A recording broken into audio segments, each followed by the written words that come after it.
Welcome, my name is Brian Nelson. This is the 9th lesson in the Introduction to Programming with C# course.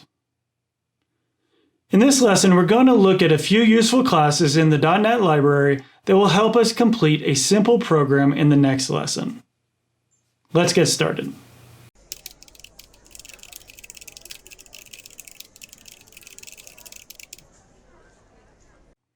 The .NET library provides a sizable amount of functionality that can't be covered in one course. As you advance as a programmer, it will be useful to explore its capabilities in more detail. For now, we're going to only look at a few pieces of it that will be useful immediately for building a small application. String interpolation is a useful tool for creating meaningful strings that combine data and language. Let's take a look at using string interpolation in Visual Studio. For Lesson 9, we're going to create a new console app. We'll call it Lesson 9. We're going to just work right in here. And so the first topic that we're going to do in Lesson 9 is string interpolation. What string interpolation lets you do is create strings from other strings or other variables. String name equal use mine. String location equals the US.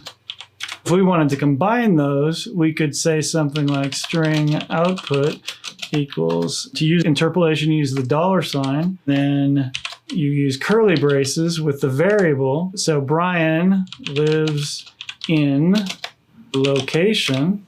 Then we can just write that right line output. If we put a breakpoint here and hit F5, we can see that those strings have been combined into Brian lives in the US. We can stop that. We could also say something like int frogs in pond equal 15. Output equals there are frogs. There are 15 frogs in, and then we can do console.writeLine output. Now if we run to here, hit F10, we can see on our output, Brian lives in the US, and there are 15 in the prompt. Okay, so we can fix that. There are 15 frogs, and let's rerun, F5.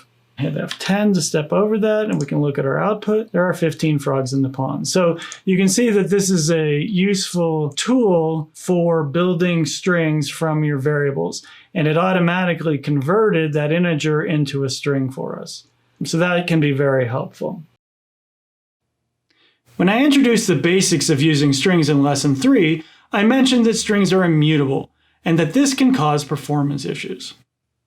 As a reminder, immutable means that the value of the string cannot be changed. It must be redefined. A string builder is a class that is optimized for building large strings without the performance hit that is caused by the immutable nature of strings. Let's set up and use a string builder in Visual Studio. I will also demonstrate how not to build a large string. The next thing we want to look at is string builders. And string builders are useful when you need to concatenate large strings in an efficient manner. And before we show you the right way to do it, I'm going to show you the wrong way to do it. String big output. And we're going to start it at nothing, just an empty string. And now I'm going to do a for and hit tab twice. And I'm going to do up to 100.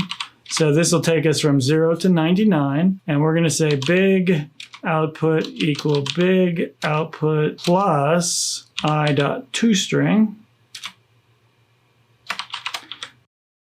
So what we're doing is we're going to concatenate 0 and then 1 and then 2. So we're going to make a big string, and let's to make it easier, let's add a space as well while we're doing that. And then at the very end, we're going to say console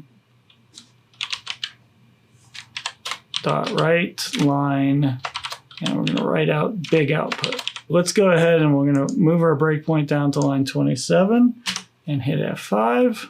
You can see we built a very big string with the values from 0 to 99, and then we're going to write those out, and there we go. So that's been written out. Okay, that was really easy to do. Now the problem is, when we define the string, we created big output, and then we add to it a space and create a new string of that, and then we add to that and create a new string of that, and then assign that into the big output. Each concatenation builds another copy of that string. And every time we do this, we have to reallocate memory, clean up memory, and do all these other things. So it's very inefficient to do this in a loop. So the right way to do this is with a string builder.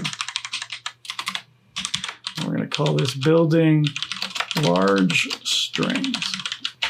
Wrong way. It does work, but as this number gets bigger and bigger, it gets more and more expensive.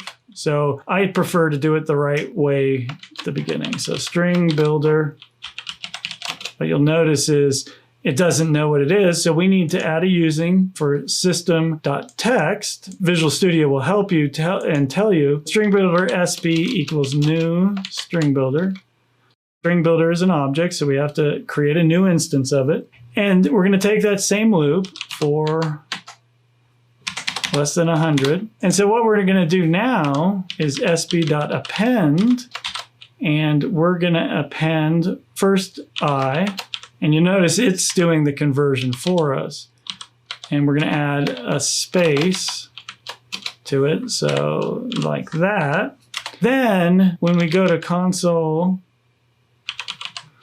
write line, SB, we have to call a function called toString on it to convert it from the string builder into a string. And if you wanted to check out the intermediate, what we can do is we can copy that and we can say our output is equal to that, because output's already defined above, so we can reuse that variable. And now we can write out output. Oops.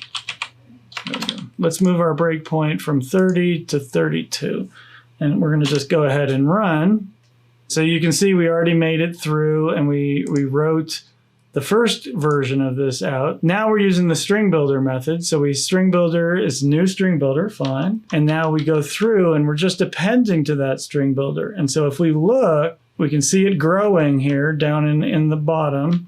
So now it's got 0, 1, and 2, and we're going to turn off that breakpoint and run to the end, and then hit F10 to step over that. So now we've got an output with the same values, and we can write it.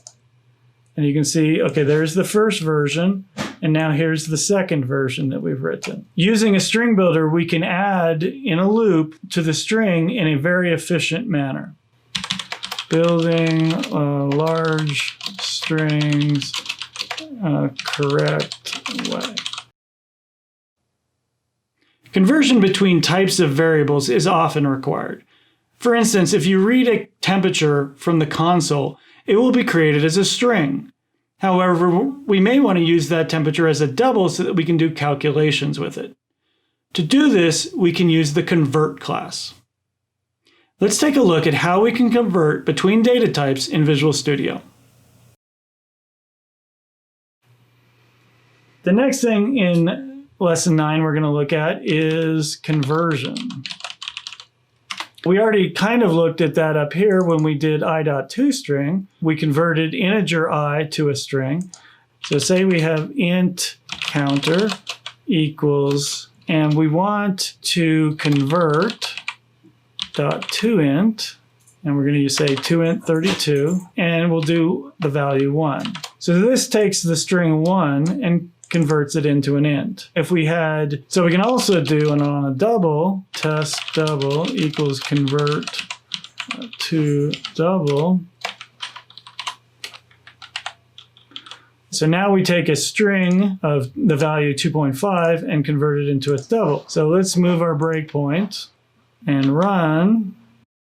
We can see that if we step over F10, Now we've converted those strings to either an integer or a double. We'll use this in the final project we put together to convert input from the user into a variable that we can utilize. So let's go ahead and stop this. We can also go the other way. Convert dot to string counter. And we can write that equals convert dot to string double. And then what we can do is console